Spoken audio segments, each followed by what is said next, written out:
everyone, and thank you for tuning in to Wowhead Weekly number 78. We have a few fun things to talk about, including 8 PEPES, Ocho Pepe. But first, let me introduce my lovely co-host, Wowhead Site Manager, Perculia.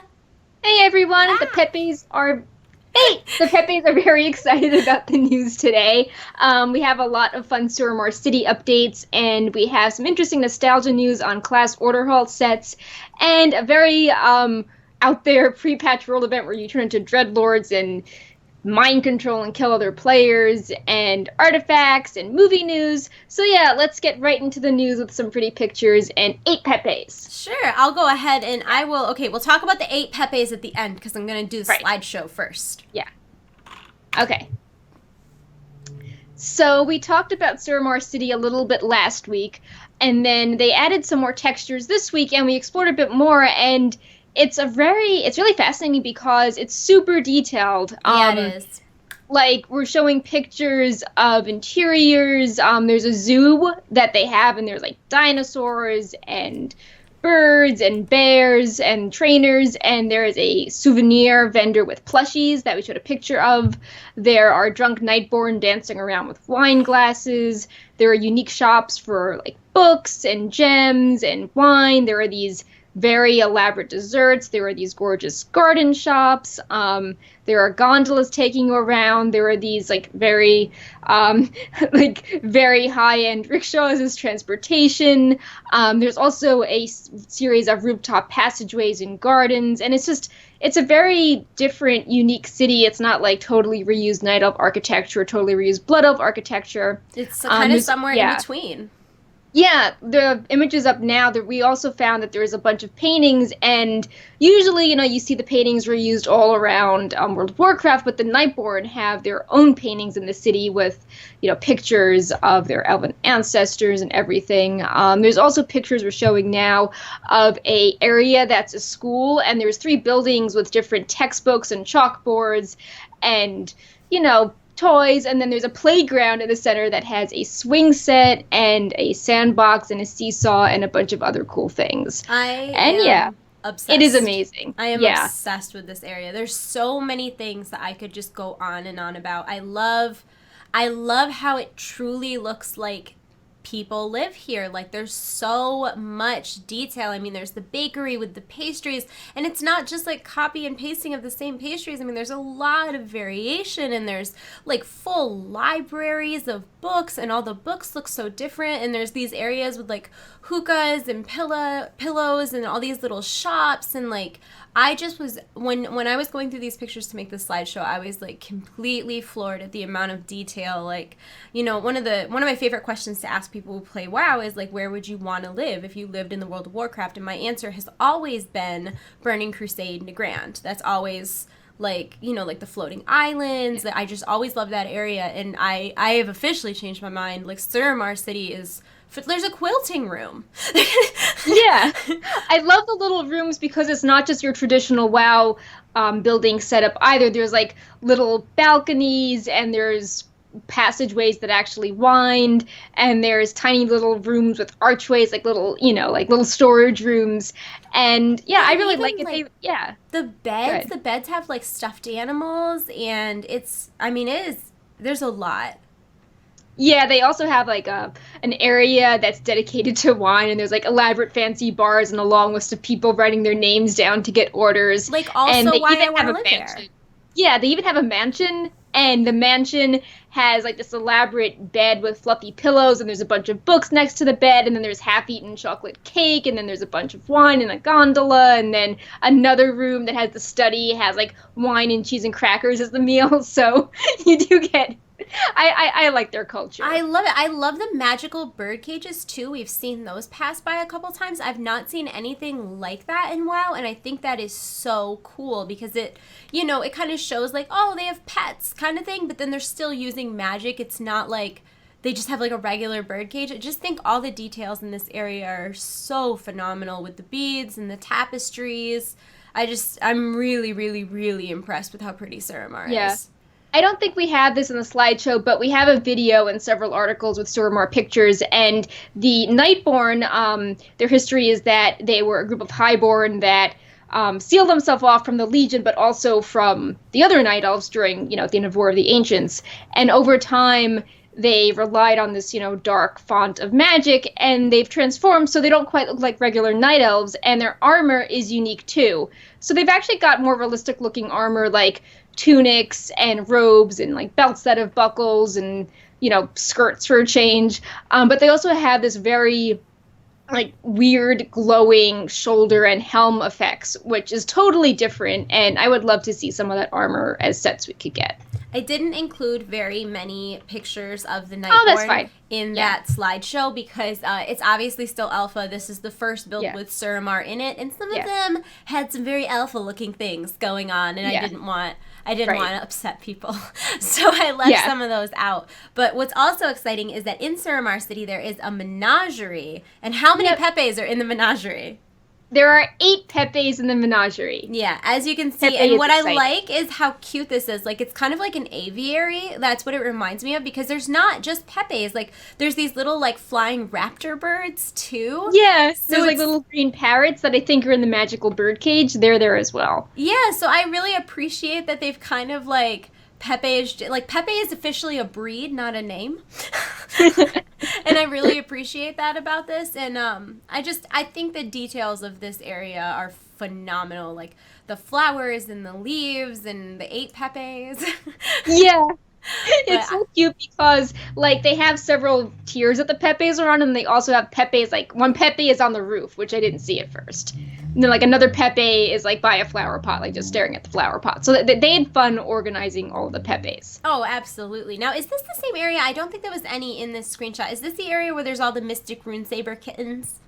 They are scattered around as well, but I don't think they're in that area. Like, another thing about the city is that there are tons of, like, little passageways and, like, there are different tiers of the city. It's not just, like, it's more elaborate than Storm, and it's not like, oh, here's a little road and I went into, 6 buildings and that's the trade district. It's like, okay, that's, like, one part of one corner of the city. It's so elaborate. Like, I've gotten lost there. I keep finding new things. That's awesome. My week has been kind of crazy, so I haven't actually gotten to see Suramar yet, but part of me, so I always get on and do things for the alpha for, like, my videos. Like, I'll verify, like, numbers, and I'll take screenshots and stat panels and stuff, but I try to not actually play the game as much as I can possibly avoid, because I'm very much one of those people where I don't want to know. Like, I don't want to ruin it for myself. And I don't want to be jaded either. I don't want to play it during alpha and be like, oh, that was broken and buggy. It's good. You know what I mean? Like, I really want to experience it for the first time in that really organic way. So I try not to, like, ruin it for myself, which I'm not very good at keeping surprises. So whatever. But this was another cool thing that we talked about a little in the intro, is that the class order hall sets are actually recolors of the Miss Pandaria challenge mode gear, which is unobtainable. And I know there's probably some mixed feelings on this, but I think it's really cool because they are, we'll show you this in a second, but they're different enough, and they're a little less elaborate, where it's not like, oh, challenge modes, that's awesome. It's not like the Burning Crusade, like tier, what was it, tier 2? Tier 2 recolors? Tier 1? Yeah, like, plus the PvP and PvE gear at the time was the same color. So, check it out.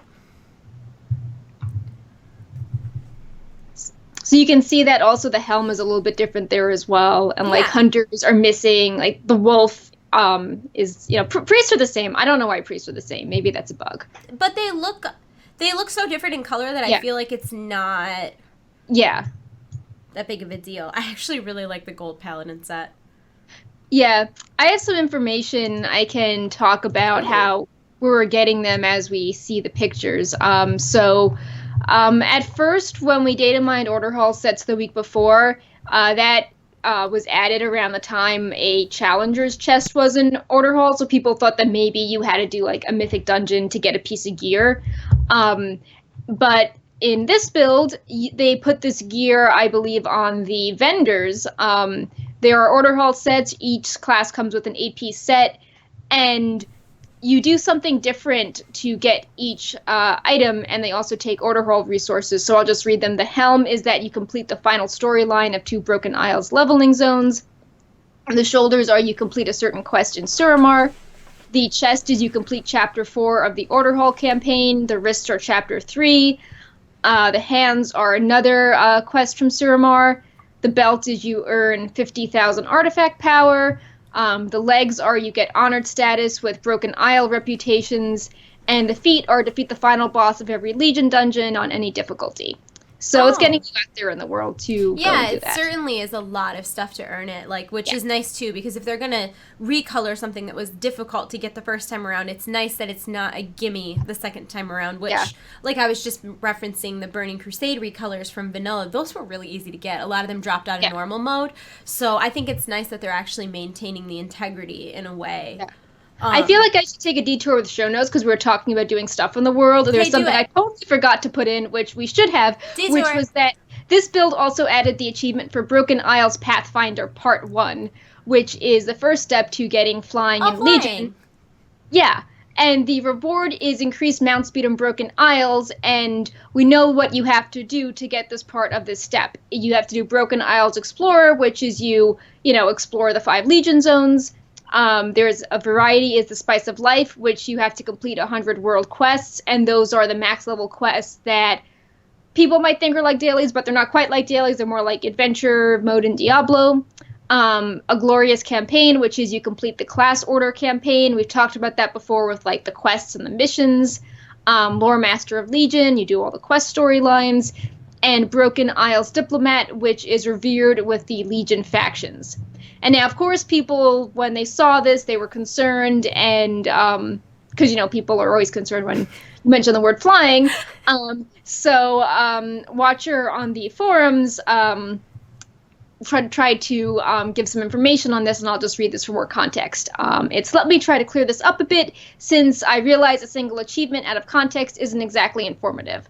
Overall, this is consistent with the plans we announced last year when we added the original Draenor Pathfinder achievement in 6.2.2, and hopefully does not come as a surprise. The underlying philosophy here is explore and master the outdoor world on the ground in order to unlock the ability to soar above it freely. This time around, since we have our design in place from the start of the expansion, we want to give players as much advance notice as possible and allow everyone who cares deeply about unlocking flight to understand the requirements and begin progressing towards them immediately. I can't give a detailed estimate of exactly when the next step will unlock. We have a solid patch plan in the works, but we need to remain flexible to adapt to player needs once the expansion launches, and there's no way to even hint at a date without it sounding like a promise. That said, I can say that Part 1 should represent a significant majority of the total effort required to ultimately unlock flight. Patch content will see players adventuring within new parts of the Broken Isles, and there will likely be 1 or 2 additional criteria associated with that content. At that point, players will unlock the ability to fly throughout the Broken Isles. Finally, I've seen some concerns about rep, quote, grinding associated with this achievement. All the referenced reputations are earned by doing level up quests and world quests associated with those factions throughout the Broken Isles. There are no mob grinding components to any of these reputations. Oh, that's good. Yep. Frankly, the Legion Pathfinder achievement was much easier to design than Draenor Pathfinder was, simply because we have much more outdoor world content in Legion. Yeah, buddy! So, yeah. Buddy! That's what you guys want to hear, right? That's why I was like, oh, this has to go in the notes. Yeah, that's definitely worth talk talking about. I was talking to someone last night. It got heated. Yeah. It got heated about what the good things and bad things were about Warlords of Draenor, and everybody pretty much knows my standpoint on this. I will defend until the death that Warlords of Draenor would have been 10 times better if they hadn't changed any content at all and had just timed it differently and rewarded it differently. So I don't think there was actually a lack of content to do in the open world in Warlords of Draenor. It was just that it wasn't rewarding to do it, so nobody did it, because what was the point? So it's so nice to hear them kind of saying, here's all these cool things that you can do, and here's all these cool rewards you can get for doing it, and have fun. Because the reputations as well, like they had the potential to do interesting things out there in the world when they tried to change how you get reputation, but it was very boring, so they seem to change the system, which I appreciate. Anytime that feedback is taken in a way that constructively changes the game for the better, I'm very, very pro that. And I feel like we've seen a lot of that, particularly between Warlords of Draenor and Legion. Like, we've seen things that, things that succeeded in Warlords of Draenor were improved upon in Legion, and things that didn't succeed in Warlords of Draenor were changed or modified or built upon or completely removed in Legion. So I'm excited for the changes that are upon us. Do you want to talk a little about the pre-patch world event? Yeah. And then I have a picture of the Dreadlord. I'll pop it in when necessary. Okay. Should I put a spoiler tag for this? I mean, why don't we be safe than sorry? Okay. Yeah. All right. So this build also added a pre-patch world event. We're calling it the Dark Whispers event, and it's a mix of the pre-Cataclysm and Wrath of the Lich King events. The part that you might remember from Cataclysm is that there are doomsayers in Stormwind and Orgrimmar that are talking about cults, and they've got their little doomsayer sandwich board on, and when you talk to them, you get a pamphlet from them, and they give you a bunch of different pamphlets, and when you collect all of them, you get a special achievement. But the part that's leading up to Wrath, where you could infect other players and create mass chaos, is that there's a random chance you will be whispered and turn corrupt with a special action bar. And now you can get the abilities you have are turn ally that can turn a targeted player hostile and also corrupt them. Cloak of Darkness, because when you do so, you aggro the guards and you need to vanish. The Illusionary Guise, which makes you look like any target, which is kind of funny. And Hysteria, which is that you everyone in a group range starts fighting with each other. Now, the trick is that if you do want to play along, you start off with 9 stacks of this buff called Frail Mind, and when you successfully corrupt an ally, you lose a stack of that buff. And when you hit 0 stacks of the buff, you can use a special ability called Give Into Darkness, and then you become an awesome Dreadlord, and you can fight everything, and then you die a minute later. So, that is the achievement. As you can imagine, it was mass chaos, people corrupting each other, turning into dreadlords. It was really sad sometimes because, I would corrupt a person, then a guard would come over and kill me, so you have to, do it correctly. You have to time everything so you don't kill yourself. And another neat thing is that the regular user does not realize when someone is corrupt, so, they're infiltrating in your mix. Anyway, it seems cool. It does seem cool. I always like the pre-patch events, though. Anytime they do these big events just for fun, I think it's worth participating in. Plus, you usually get really cool stuff. I think the coolest thing we've gotten, personally, is the costume from is that Mists of Pandaria? It was the Mists of Pandaria event. That you got the troll or the gnome, depending on your faction. That was Cataclysm. That was an awesome. I use that all the time. I think that was a super cool I like that prize. one.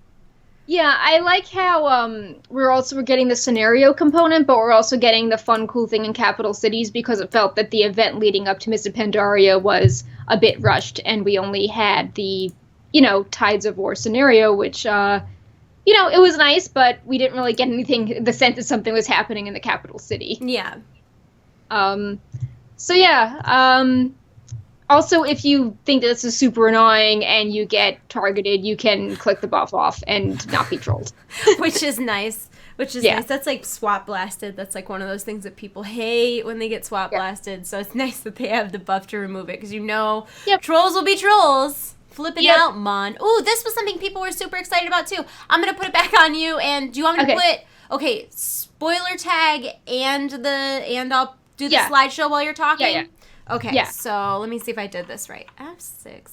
Spoiler tag. Oh, it's already up there. Yay, I'm prepared. Okay, go. Okay, so Calgan posted, the hard-working citizens of Stormwind have been hard at work rebuilding the remaining destroyed sections of the city. It is there that a monument of such significance will go. And this was in response to people being like, hey, everything's getting updated, what's up with the Stormwind Park?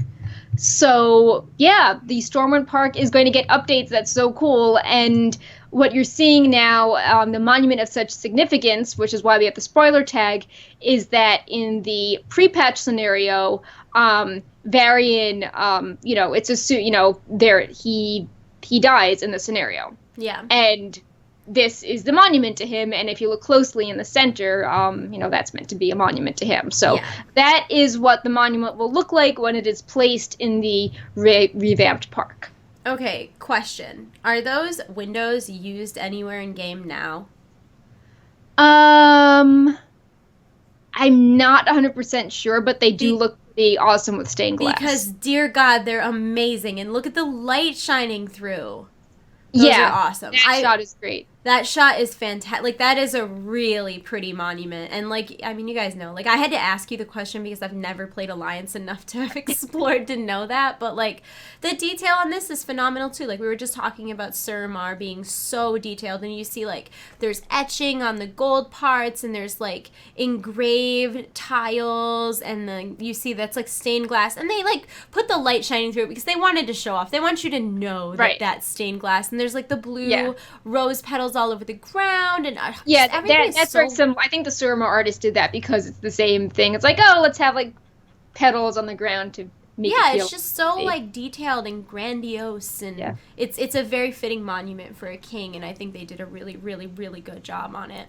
Spoiler tag is gone, so do not talk about what we were talking about again. So the next thing we're talking a little bit about are some. Wait, we're still on track? Okay, yeah, we're still on track. Yeah. The next thing we're going to talk a little bit about is that this week we found out there were some hidden effects on artifacts, and for the very last one we talked about, I actually have a video showing you so that you can kind of get an idea of what it is. But so there's this blue post this week that revealed that artifacts do hidden things, although it did not say what they were. But Wowhead's on the case. Yep.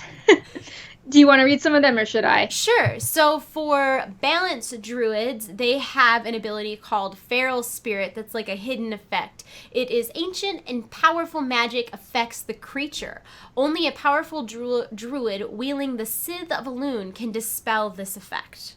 And that shows up on like Worgen-themed beasts, so that makes sense. Like you're cleansing the druids that are like affected by this, which is cool. Okay. Now this is a little confusing for me because I feel like the warrior one is like so good, right? But like what would be the in practice purpose of the balanced druid one? I don't know. I mean, maybe you get like a buff from it. Yeah, that's true. Or maybe I wonder if you could use it on like teammates. Like I wonder if this is very new, so I wonder it's possible if it would be that usable on like other druids or like, you know what I mean? Because you said it's usable on Worgen NPCs. I'm sorry, I immediately asked you a question. We were 2 seconds into this. Just before we go on, we found some that do like combat things, but also some that do cosmetic things. Yeah. And some that seem to do like defensive or utility buffs, but others seem to give you a DPS boost. So they're all over the place right now. And this is by no means a complete list. So if you don't hear your class respect, that doesn't mean that we, forgot about it or Blizzard forgot about it. Yeah, hopefully. It concerns me though that this could so they haven't even started balancing yet, really, on the alpha. Like, that's, like, the last thing they do in alpha, beta. Like, this is a whole nother thing to add into balancing now, is everybody's artifact effect. Anyways. Yeah, maybe it will only work outside. We're not sure. As, someone asked, like, how does this proc? And they're like, it's meant to be mystery. So we're like, okay, well, let's see if we can find more. Sure. So you do the next one, and we'll switch back and forth. Yeah. All right. So Hunter's Rush for Feral Druids is the Fangs of Ashamain have fed on the blood of beast, providing a 3% movement speed increase. The rush will end upon entering combat. And according to some players, this actually stacks 3 times. Whoa. So, yeah. That's cool. So 9% is pretty nice. Yep. So hunters have one called Call of the Eagles, and it's when you are below 40% health, a massive eagle comes to your aid for 10 seconds. This can only occur once every 3 minutes. That's fun. Yep. And then marksmanship hunters get the wind running ability, and a user on Twitter pointed out that they believe that Thastura creates an aura of fast-moving wind around its owner, gradually increasing movement speed of any party members within 8 yards, and they said that they believe it maxes out at 25%. All right. Arcane mages get an ability called, an effect called Overcharge. A Lunith has recently absorbed power from a nearby source of magical energy. Arcane damage is increased by 2% while within the Broken Isles. Is that a loon or is a Lunith a thing? Is that a typo? No. Yeah, I'm not trying to pronounce it, but it's the name of the artifact mage. Okay. Okay. Yeah. I got Yeah. scared. I got scared. It wasn't me, guys. I read it as it was. Lightning Burst for Windwalker Monk. It is the gust of wind from your landing, hits nearby enemies, and knocks them back.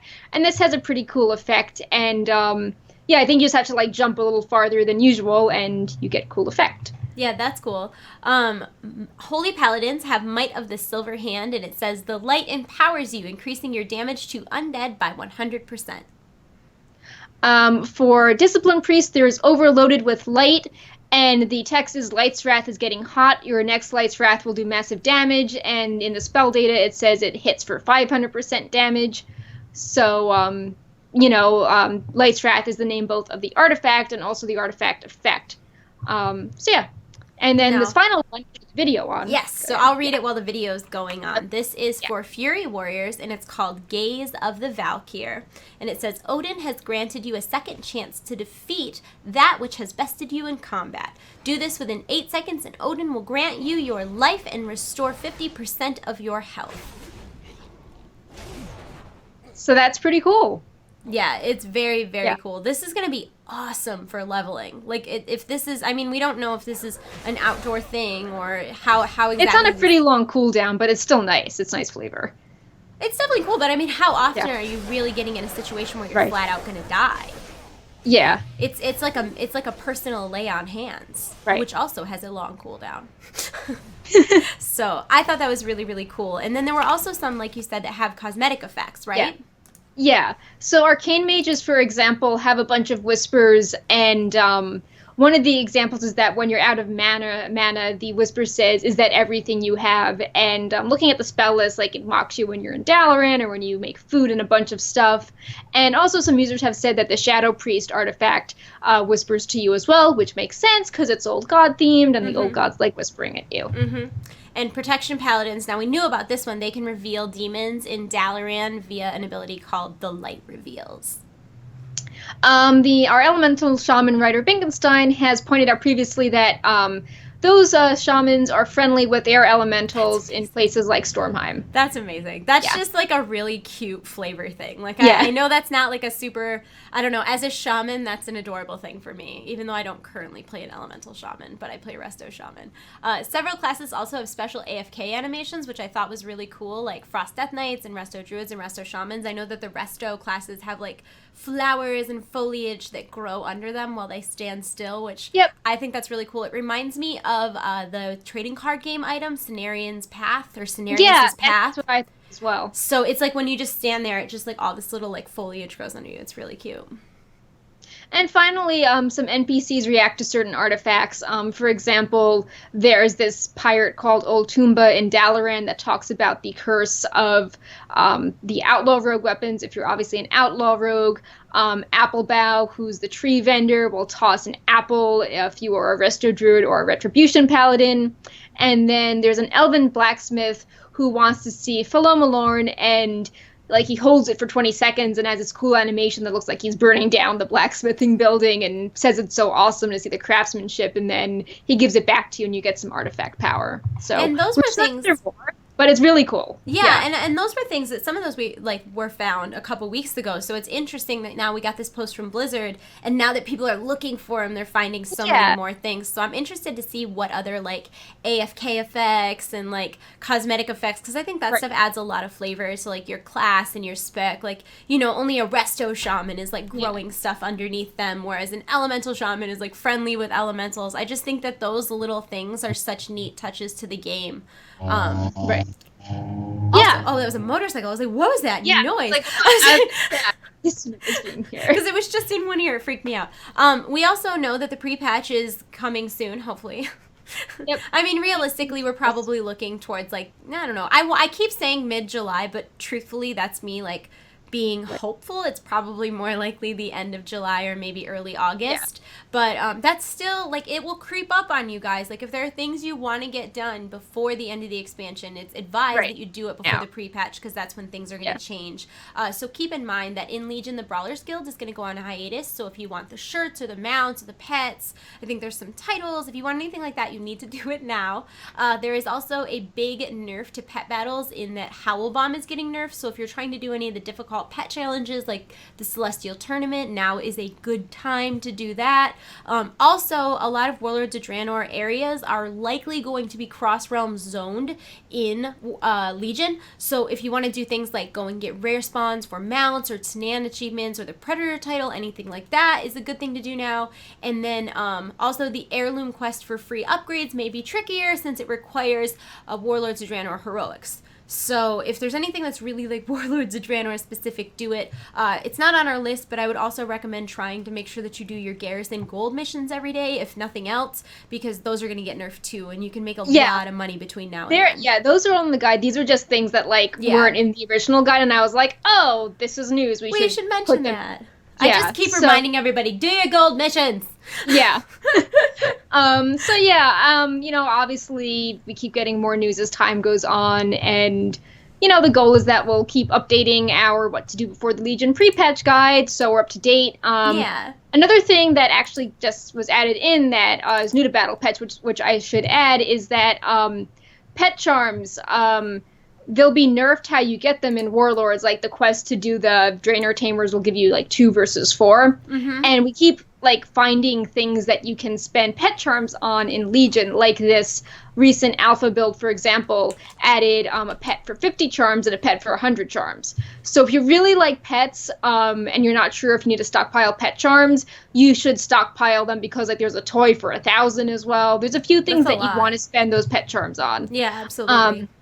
And one more thing is that in our community updates post from last week, we talked about some Discord and other things. And one thing was that we partnered with Method for a series of challenge mode video guides. Again, challenge modes, the rewards are going away. There's a mount, there's cosmetic weapons, which everyone wants. So they have about half of the guides done with videos. You can find them if you just go to our dungeon guide page for every dungeon for Warlords of Draenor. Cool. And there's also a title, The Indomitable.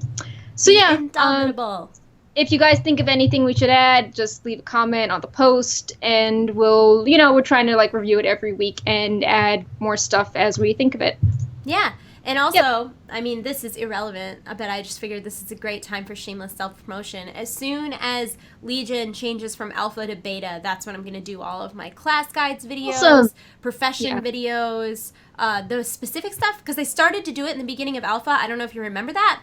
And then I had They're changing everything. It was awful. I spent all this time on this. I did the Druids, the Demon Hunters, and Death Knights. I did all 3 of those already. And I went to do Hunters. And between Friday and Tuesday, half of my information was completely wrong. Completely wrong. So I decided at that point, I'm waiting until it goes in beta. So once it goes into beta, I'm going to take down the 3 alpha videos that I did and replace those ones with even more professions. They've been changing so much. At first it seems straightforward, and now it's there are quests to do everything in steamy romance novels. As a side note, I've been complaining on Twitter that I was turning into a sea giant when I would log in, and I didn't know why. And someone else was finally someone else was like, hey, I'm turning into a sea giant as well. Have you made steamy romance novels? I think that's what's causing it. So that's hilarious. Is that a bug, or is that working as intended? I was gigantic. I could not fit through doorways. That is ridiculous. Yeah. Okay, I would love to know if that, number one, if that's a bug, that is the funniest bug in the entire world. Read a steamy romance. It's kind of like kink shaming you a little bit. You read the steamy romance novels and everybody knows because you're a giant. That's hilarious. Whoever did that at Blizzard, whether intended, unintended, or put in there to be funny, I am entertained, and you deserve a raise because that's fantastic. Before we move on to live news and Warcraft movie stuff, there were some other updates to the Legion Alpha that we haven't talked about yet. The first one is that the Legion Gold cap was raised, which isn't a big surprise. It always is. Do you know it off the top of your head? I will pull it up on the blue tracker right now because I highlighted it as a tweet. Okay, look at this corgi while she does that. Yay! Yep.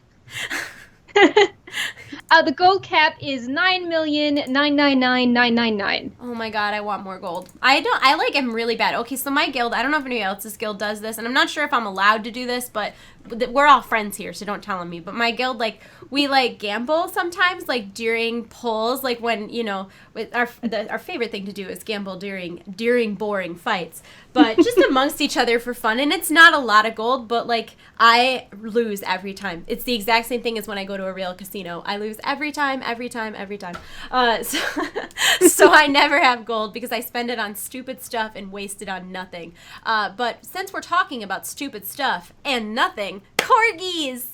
Yay! So Cute things. I was super excited about this for the dumbest reason ever. So I told you guys, and I feel like I bring this up all the time. And Yeah. like, she's basically your sister at this point.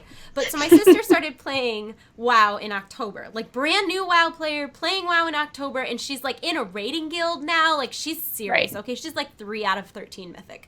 But her biggest regret was not starting earlier, like a year earlier, because she didn't get the Molten Corgi. It was she was so upset about it. I remember tweeting about it because, like, she wouldn't leave me alone and I had to share it with the world. And she will be very happy to know that for WoW's 12th anniversary, we will be getting the little tricolor corgi up top, who is unreasonably cute. And then the brown corgi, which is beneath me, his name is Cornelius, which, if you do not know, is actually a reference to a very famous social media corgi, and he is from a quest. So we can have so many corgis now. Like, you could have a battle pet team of you could. corgis, of just little fluffy bread loaves. I think actually there is a battle pet tamer who is a tribute to Gloria on Twitter who loves corgis, and the character looks like her shaman, and her team is the 3 corgis. That's amazing. So that is and cute. I approve of that. I remember talking about that a while ago. Yeah. Aren't they named like Marshmallow and like Fuzz? Yeah, they have cute names. Yeah, they have cute names. So anyways, these corgis will be available once Legion hits. They're really amazing, and I had to show them to you because I was excited about them. As you probably saw, I added them in during the show. They weren't prepared. But yeah, I'm really, really excited about those. I love having little pets in WoW that look like you could have them in real life. I don't know why that makes me so happy. Sit on your lap. That reminds me of that too. Perk, we need a duck pet in WoW. I know. Oh my goodness, it'd be the cutest thing. And it'd like waddle. Yep. Oh my god. Blizzard, please make a duck for Perk, please. Please. I'm asking nicely. I'm asking so nicely. So yeah, corgis out of the way. What else we got going on? There is more Pepes. Yep. Pepe. So as you may know, Jordan Powers is the creator of Pepe, and he has an NPC that is a tribute, which is Jorik's Power Spark, which is a little gnome that has a Pepe on its head. And you can find that NPC at Pinch Whistle Point in Warlords, and because it is a rogue wearing very traditional rogue armor, he is now in the Rogue Order Hall, and Pepe, as usual, is sitting on his head. So now there are 2 Pepes in the Rogue Order Hall. One is a ninja Pepe looking over all of the gold that he has taken from your salvage crates that no one cared about, and the other is sitting on Jorik's Power Spark's head watching the trainers fight and duel each other. Yes! Okay, so have you found any Pepes in the Demon Hunter Order Hall yet? I haven't, and there's 2, so it's now there's 2 in the Rogue Order Hall? I know. I'm just saying, I feel like your decisions are being made. Also, how about I found Pepe, like, this week?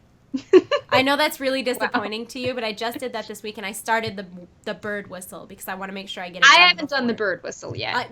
So one of my guildies, who I would consider one of our more, like, serious raiders, and I don't know why I look at him in that light, but I do. I'm like, oh, yeah, he's really good. He's really good. But the other day, I'm like, oh, I want to do the Pepe achievement, and he's like, well, I can help you, but I already have it. It's like, what?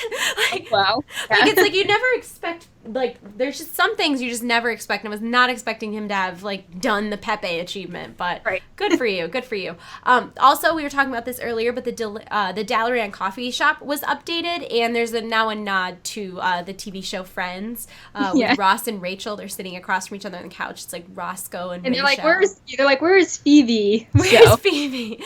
So good. This next note, I was looking at this being like, whoa, what happened? Because if you play Warcraft 3, the character Drakthul is a hermit. He was a member of the Stormreaver clan who was there when Gul'dan raised the Tomb of Sargeras during the Second War, and he survived the ensuing slaughter and then just tried to be a hermit, and Maiev and him interact in Warcraft 3.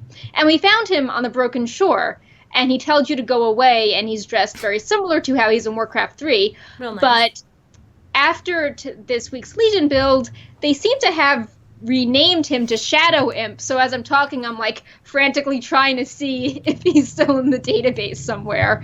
But just so you know, as of this past Wednesday morning, Drakthul was hidden on the Broken Shore. Maybe they just renamed him because you weren't supposed to find him, and like so they're trying to take the secret that you found away until they can put it back into the more. Because I'm looking at this post and I'm like reading what I wrote, and it's like, on the southern shore of the Broken Shore, players can find the hermit Shadow Imp, and I'm like, that wasn't there before. That's not what this said before. But they might have put a placeholder in because you found it out and you ruined the surprise perk.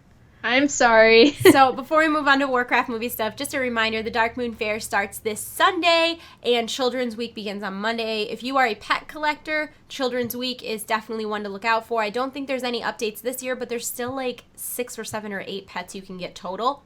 So get the pets. And they randomly added a balloon as a toy. So like the balloon's super, cheap to get, the green balloon. So it's like, hey, you guys should buy the balloon and add that to your toy box. Yeah. Because, so there's also a balloon.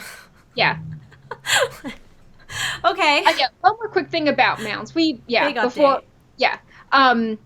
is a mount for getting 300 toys in Legion. It looks like a recolored version of the Sky Terror, the kind of engineering mount. It's pretty similar. And they also made the Gladiator unicorns from the honor system, and the Infernals went over to the Gladiator mounts. So unicorns might be easier to get. Yay! That's all I had to say. The balloon toy made me think of that, like, you should keep collecting toys if you want to get your 300 toys. Well, to be fair, it's not that the unicorns would have been hard to get. They just would have been time-consuming to get.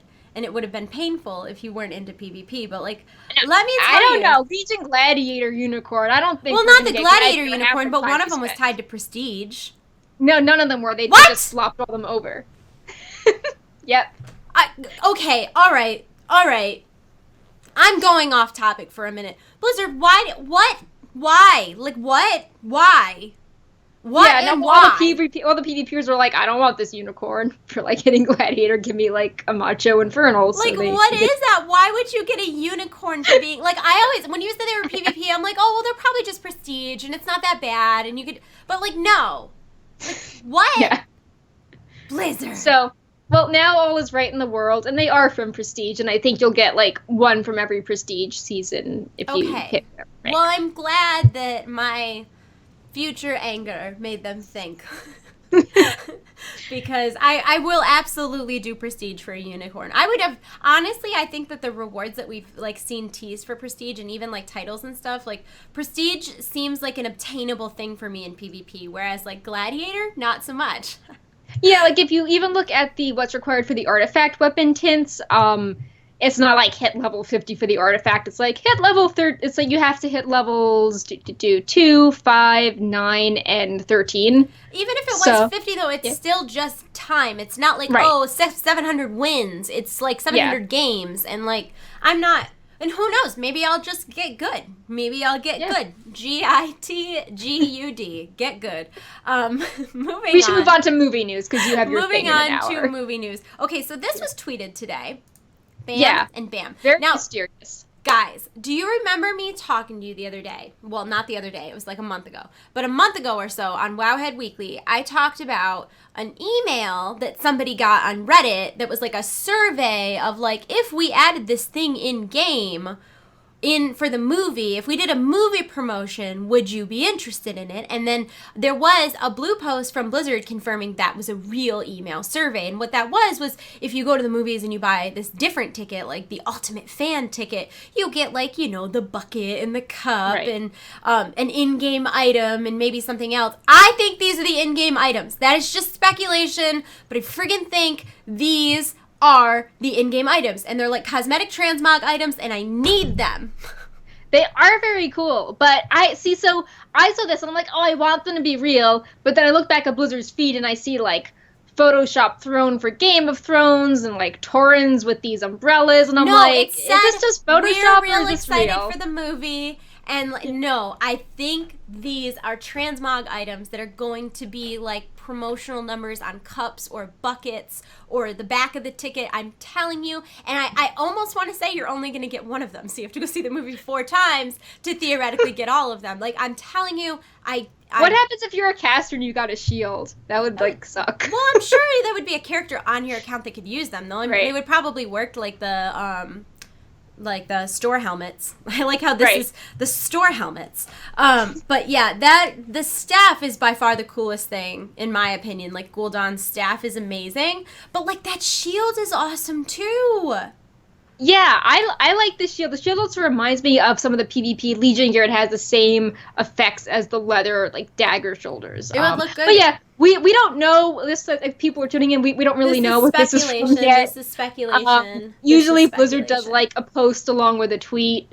But they just had the images, so we don't know. But we think it would be cool if you could get something from the movie, and we're not sure how people go about it. Like maybe your ticket would have a code on it, and you would redeem it. So I really think that if this was not an actual thing that was in game, if somebody tweeted them and said, "Hey, is this going to be in game?" I feel like they would have said no. Right. And like they didn't say no. They didn't say yes, but they didn't say, "I'm telling you, this is a promotion for the freaking movie." And they're going to make you go 4 times to get them all. Like, you have to put in the code, and then you maybe get to choose one. I bought 100 tacos at Taco Bell so I could get every Overwatch. I would buy 100 I can't even digest Taco Bell, and I would buy 100 tacos from Taco Bell to get these. So, I'm just saying, I don't think it's a Taco Bell promotion, though. I definitely think this is going to be a code on your ticket, or maybe, they're like the fancy buckets that you can get for popcorn. Like, I really think these are movie promotional things. And yes, this is speculation, but it's speculation based on a verified Reddit post. It's basically true. It's basically true. So, okay, you've drank in enough of those. I'll put them away now. Also, at PAX East, they revealed to us a new Warcraft movie poster that we had not seen yet, which actually features Draka. And she is crazy looking. Yeah, I'm glad that they included her because a lot of people that didn't know Garona's background in the movie and how it's different than in game. In the movie, she's half human, half orc. They're like, oh, Garona doesn't look like a real orc. Like she looks, kind of like more, more delicate and traditionally like pretty. Even though she had like an axe and seemed really angry. So I like that they included Draka because now people are like, oh, this is what like the real orcs look like. Garona's like only half orc. So what's I like that word in biology? Trans hybrid? No, like when males and females look different. There's a word. There's a specific term for that. Like how like male ducks are green and pretty, and then girl ducks are brown. It's like. Oh man, this is not relevant. But I was gonna use that as an example for. It was just a word. Somebody's gonna know the word. I'm glad she looks muscular, though. Yeah, well, I honestly think cool that, too. like, I know a lot of people were upset about the Garona thing, but I totally think Garona looked pretty cut in the poster. No, like, I she has abs for days. Like, she looks super, super cut. And I just think people were like, like in game as the Garrison follower, she looks very orcish. Like she's green with the orc pigtails. And sexual dimorphism, is that what it's called? I think so. Is that? Yes. Oh, so people assume that she would look more like an orc. And then, so I'm glad we have 100% orc in a poster. Yes, she looks so we awesome. have like her hair looks very orcish too. And then, yeah, her belt's really cool. Like that looks like one of those Legion Gladiator belts. How it's so massive. Yeah, she looks mad. But I actually someday when I find some time, I have an interview with the woman who did Draka, and she. It's very funny. I keep joking that during my interviews I was like Hermione Granger. I was just like insufferable about my World of Warcraft knowledge, and I was talking to her about what it was like because she's a very pretty woman who plays Draka, like a super pretty, like feminine, and she's got like this British accent which makes her even more. You know what I mean? And I'm like, well, what was it like playing someone who is like so tough and burly and da da da da da? And she's like, wow, you really know a lot about this. And I'm like, thanks. I do. It's bad. But yeah, I think Draco looks awesome, and I am super excited about this movie. It's unreal. Now I have a quick video for you guys to watch. Yeah. This is a tour of the Lion's Pride Inn set given by Rob Kaczynski, and then we're going to talk a little more about Rob Kaczynski when it's over. All right, here we go. I'm Rob Kaczynski, and I play Orgrim Doomhammer. We're here in the Lion's Pride Inn, and I think everybody who's ever played this game has come here, even if you are bored through and through. You know, I've spent days in this very inn in the game. I have spent days in the exterior of this inn, and it is uncanny if you actually look around. I mean, everything is pretty much identical to the game. The fireplace, from the tables at the actual door of the entryway, to where the barrels are, to the paintings, to everything is identical. And there's so many little Easter eggs lying around, like at the entry there is a wanted sign for kobolds. And that's one of the first quests you ever do in this game. It's really just a place to gather, and that's kind of what it is in the film as well. It's a beautiful, beautiful set, and as a player, it fulfills everything I want from the Lion's Pride Inn.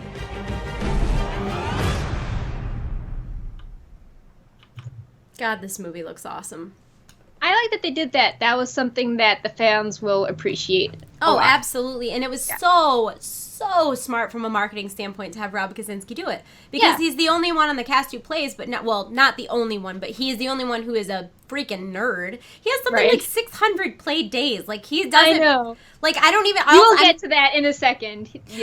Yeah, we're going to talk about that in a minute. But I think it was really, really smart for him to do that. And it really was incredibly similar with the woodwork and the windows and the tankards and, like he said, the location of things.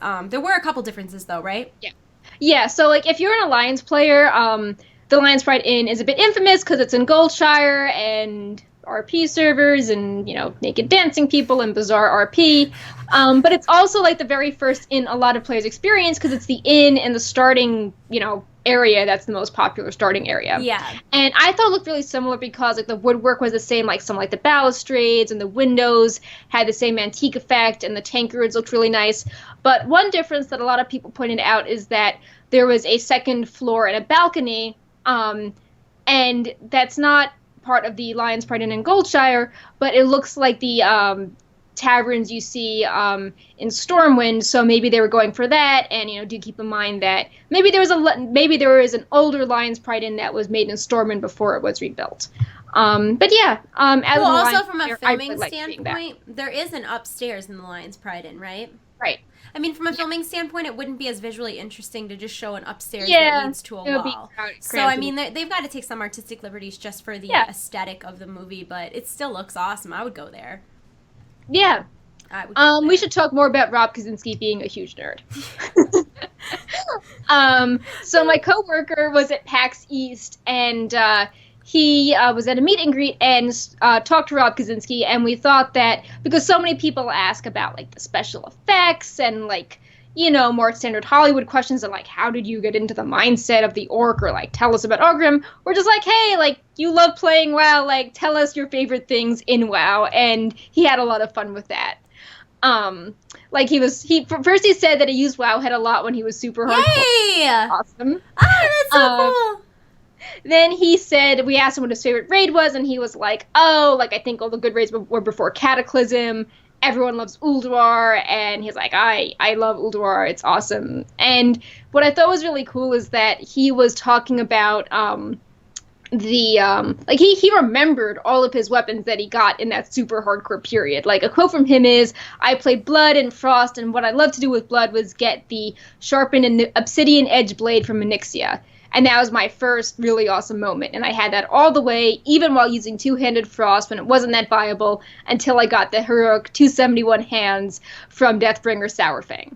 And then he said he was top 10 in the world, with those in every single fight throughout Wrath of the Lich King. Wait a second, hold that thought. Okay. So I love we've come full circle. If anybody watched my Toby Kebbell interview, he's so adorably newbie, right? And I was like, have you ever played WoW? And he's like, no, but Rob plays. he's like rank number 10, and everybody in the comments was like, rank 10 what? And then like, so it's like, so I'm top great. 10 of the world. It's so great that Rob Kaczynski follows up in an interview and was like, I was ranked 10 DK in the world. Like, amazing. And then he's like, oh, like Sour Fang dropped these eye level 277 agility one hands. I love that he remembers the eye level for all these things. Like, years later, he's like, there were 277 and they had agility on them. And that's the Blood Venom Blade.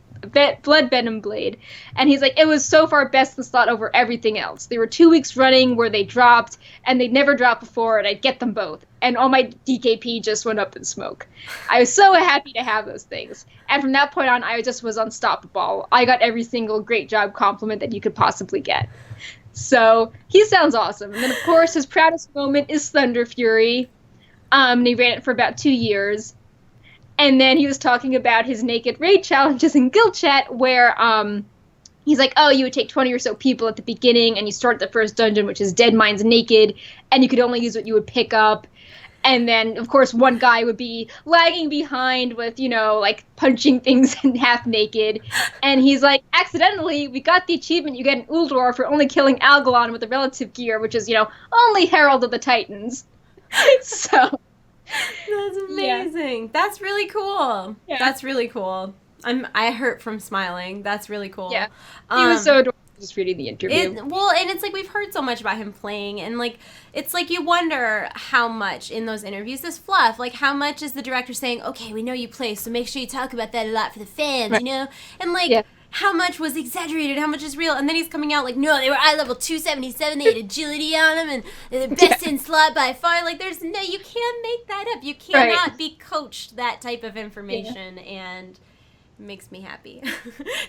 Yeah. It just makes me happy. It's funny, because when I toured the set and I interviewed a bunch of the cast, I swear to God, Rob being a nerd comes up with every single person. It's just like, you'd be like, do you play? No, Rob plays, talks about it all the time. It's like they had heard about it far too much. I feel like he spent the entire time when he wasn't actually, acting and saying his lines, talking about his time played in World of Warcraft. Yeah. The whole cast just seemed so over They made a joke, and he's like, I prepared for this role for 10 years, because like, I've been playing WoW that long. And he's like, I didn't want to annoy people. He's like, they did a really good job. He's like, I have the research done. So good.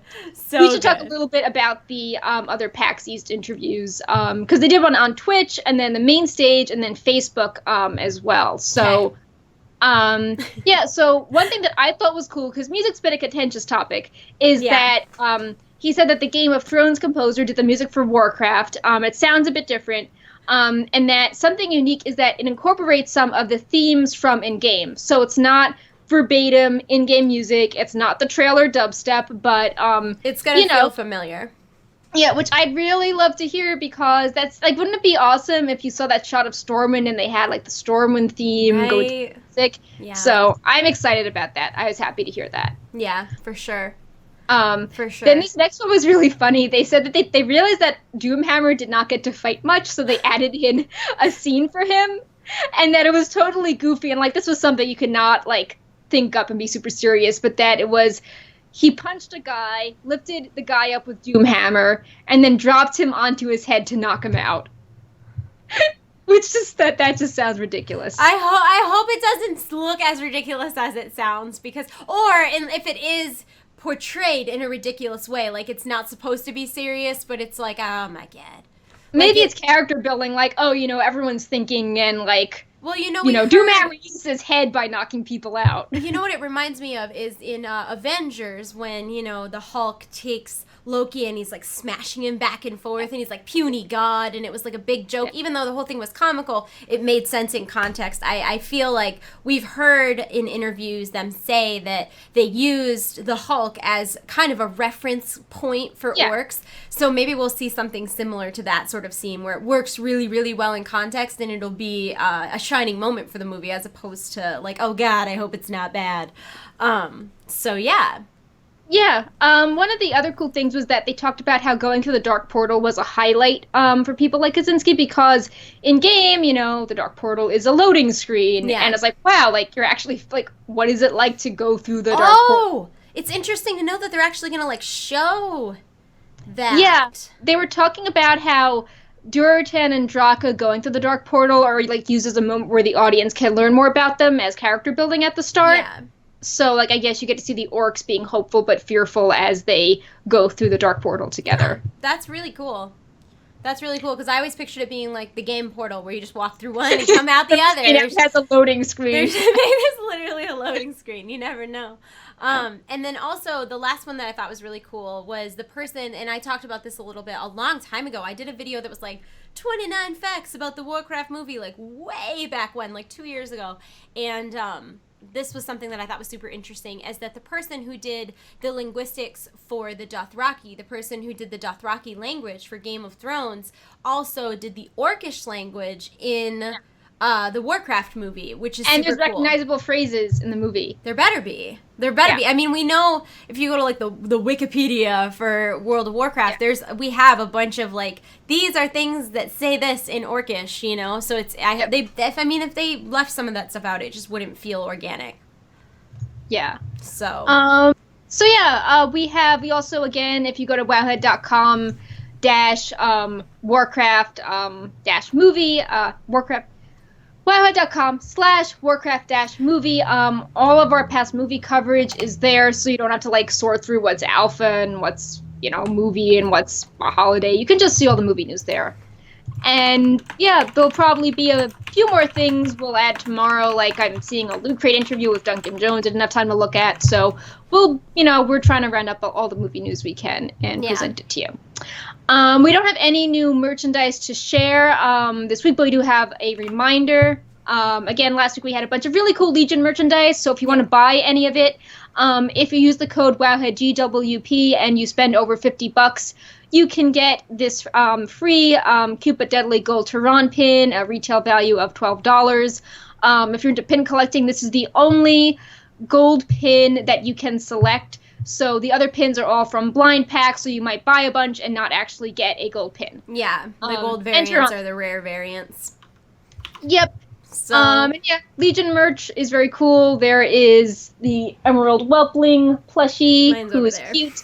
There are the t-shirts we wore last week and the sweatshirts. There are keychains and some other stuff, I think. The mouse pad that is now on my desk. Mine's also on my desk. Gigantic and looks very cool. Yes. And yeah, also looking forward to seeing the Funko Pops coming for movie. Well, freaking a bunch of GameStops have been selling them early. Like, I've seen so many people on Twitter that are like, thanks, GameStop, and they got them, like, already, like, the whole sets. So check your local GameStop. I found the link on Hot Topic, like, you can quote, like, data mine when toys come out. So I have the links, but, the Funko website says something like, I want to say, like, May 12th. Real? Because they said April at the New York Toy Fair, so... Oh. Anyway, it's soon. It's the end of April. We're hitting May soon. My bad.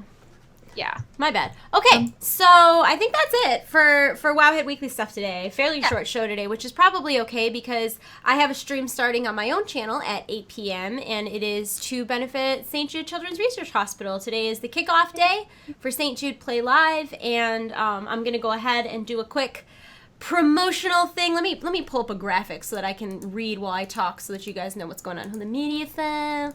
Give me just a second. Just a little hold music, please. All right. So, if you are interested in any of this, this whole streaming month between tonight and May 30th is 100% to benefit St. Jude Children's Research Hospital. I am not the only streamer. There are a ton of streamers involved. So if you want to get involved, it doesn't necessarily have to be through me. If you're not a Panzer fan, that's okay. I'm not offended. But if you are a Panzer fan and you would like to participate through my stream, I'll start tonight at 8 p.m. We're going to be streaming Diablo 3 Season 6. I have a bunch of really cool milestones that when we hit certain incentives, or when we hit certain goals for money, then I'm going to do stuff on stream. And it's funny because I think we're like $50 away from the $2,500 challenge, so I'm going to ask my stream tonight if I should do those tonight at the end of stream or the beginning of tomorrow's stream so that, if people want to see it, they can tune in. But I've got like those gross jelly beans that I'm going to do that challenge on stream. I also have a pie Gonna get pied on the face, Nickelodeon style. Shots of hot sauce, stream karaoke, stream movie night, prank calls on stream, redying my hair to various colors, draw my life videos, and I'm actually gonna get a tattoo if we hit our goal of $25,000. There's a bunch of incentives if you donate. There's like kind of like prizes for everyone under the incentives, and then there are actual prizes as well. Every week I'm gonna be doing 5 Hellfire Citadel moose carries for people who are in between, or who are above level, who are level 100 on Horde US servers, and that'll just be like a $5 buy-in raffle. There's like some one-of-a-kind paintings. There's also custom art by Fabelina Freenone and Noxy Chew, which I have the dates for those on my Twitter if you're interested in. I have $20, $25 jinx.com gift codes. I have a bunch of Loot Crate subscription codes. I've got like a mystery box of Blizzard Gear Shop prizes for other days, and there's going to be more prizes announced. And then I've also like pledged a bunch of money too, so if you are interested in joining my team or our team, whatever, if you want to join the team, it's Derp Squad. We have about 50 members already, but I'm going to actually be donating $5 to the first 50 people on Derp Squad who stream for St. Jude. So that'll be like $250 out of pocket. I'm also donating 100% of my Loot Crate commission this month, so any signups between now and May 19th, 100% of my kickback is going to go to St. Jude. Last year that raised like $800. Also, if you're interested this month, so the month that you would be signing up for does have a Warcraft item in it, so you can sign up for that at lootcrate.com/trade chat. I think my kickback is like $8 or $9. I'm not even sure, but 100% of my kickback will be going to St. Jude, so that's kind of a cool way to contribute. I also am going to be donating a minimum of $1,500 from sponsored videos to St. Jude this month, and maybe I'll have more stuff coming up in the future. We don't know, but yeah, that's what's going on, and that's what I'm going to be doing after this stream is over. Hi, Perk, we're back. I was just, yeah. Just putting Pepe's hat on, no big deal. But if you are interested in participating in any of that, it's going to be happening on my Twitch channel, which is twitch.tv/trade chat. It's all for charity, it's all for good cause, but if you can't I'll be donate, joining one day after Wowhead yes, Weekly. Perk is, and Pepe. I have like, okay, so my schedule is insane. Look at this, I'm not kidding. My schedule is completely crazy this month. Like, all I'm doing is working and streaming and raiding. Like, that's my whole life. Perk is going to be here to stream on May 13th, directly after Wowhead Weekly at 8 o'clock. And we're going to be doing alpha or beta. Maybe it'll be in beta. But we'll be doing alpha or beta, just kind of exploration, looking around, finding some fun stuff and whatnot. But there's tons of cool guests from, like, the WoW community and the gaming community, and even, like, just, like, YouTube in general. So it's going to be a lot of fun. And like I said, you're welcome to join my team. It doesn't matter how big or small of a streamer you are. You're welcome to encourage your favorite YouTubers and streamers to get involved, make their own teams, do whatever. Or you can just go donate to St. Jude. It doesn't even have to be anything to do with me. I don't care. Yeah, it's a really great cause, and I love seeing how it grows, and you, like, keep adding more rewards. Like, I think the paintings this year are a fun reward and incentives for people. I had them over here. Did I move them? I moved them. So I have a couple like WoW themed paintings that I'm pretty excited about that are going to be part of the prizes, and then there's some other like video game ones. So yeah, that's a thing. That's a thing. Before we go, I feel like I just talked a lot about the fundraiser and didn't even mention. So if you don't know what St. Jude is, kind of important. If you don't know what St. Jude is, it is a children's research hospital located in Memphis, Tennessee. It was founded in 1962 on the pretense that no child should have to be turned away or have to worry about medical treatment based on money. So no family from St. Jude ever receives a bill for anything that includes travel, food, housing accommodations, everything, medical bills, everything. They don't pay a dime out of pocket. They don't even have a billing department. So it's a really awesome cause, and they help kids with cancer and sickle cell anemia and HIV. They're also very involved in flu research, and they just opened a proton beam therapy center, which is the only pediatric proton beam therapy center in the entire world. So they do a lot of good stuff. I'll stop talking now. They do a lot of good stuff. But if you want to join me, I will be streaming in just about a half an hour over at my channel. I'll probably go live a little before that. But in the meantime, we're going to go. I'm going to eat a snack before stream. We Yay! have our Pepes. Our Pepes are with Yeah. us. I hope They're that like you guys... Suramar. So many Pepes. So many Yes. Pepes. So good.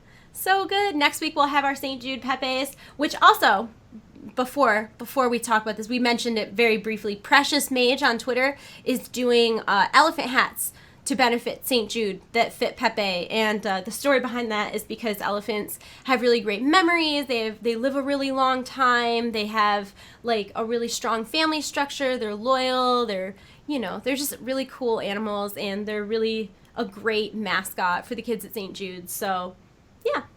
That's Yep. all the things. All my Elephant internets are Pepe, trade yay. chat. So if you're interested in joining, it's twitch.tv/trade chat, and I'll be going live in just about a half an hour. I'm done shamelessly plugging myself. No, it's awesome. It's charity. It's not you, it's charity. Yeah. Well, thank you so much for everybody who came and hung out with us, for people who follow us on Twitch or on YouTube, for people who subscribe to us here on Twitch or subscribe to Wowhead Premium, which is a monthly subscription service that allows you to be rid of ads on Wowhead. It lets you customize your Today in Draenor. You can track quests. You get a special color when you talk in the comments section, along with a whole slew of other perks. Not that kind of perk. The other kind of perk.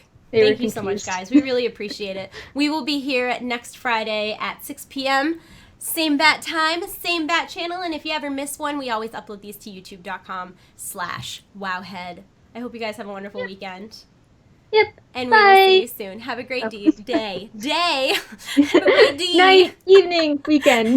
Bye. Bye.